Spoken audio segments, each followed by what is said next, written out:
You know, when a baby is born, you usually hear, "Oh, yay, but there was none of that. It was complete silence in the room.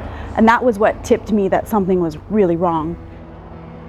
We were having a home birth with Boston, and I had my 2 midwives there, and my mother and my 2 sisters, of course my husband, Michael. Boston had shoulder dystocia, which is where he gets stuck and he couldn't come out by himself. So he needed assistance, and when he did come out, he was not breathing. He did not have a heartbeat. He was very gray and he wasn't moving. And I was helpless.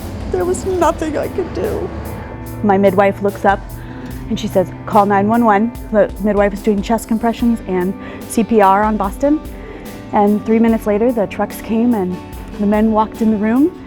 And to me, it was really beautiful because it was like they were like angels coming in and just saving me, saving my baby.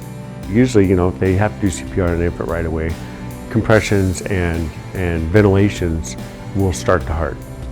And in this case, that was not happening. And so then we had to figure out what to do otherwise. They don't have baby defibrillators, so he had to make a judgment call.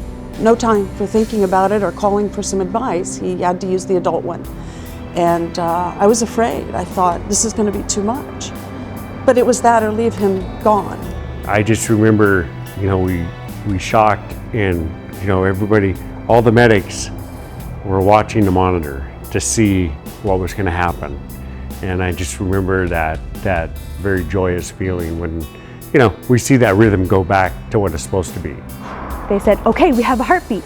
And in that moment was when I had like peace all of a sudden, just went from, you know, tragedy to, okay, we've got something, we've got life.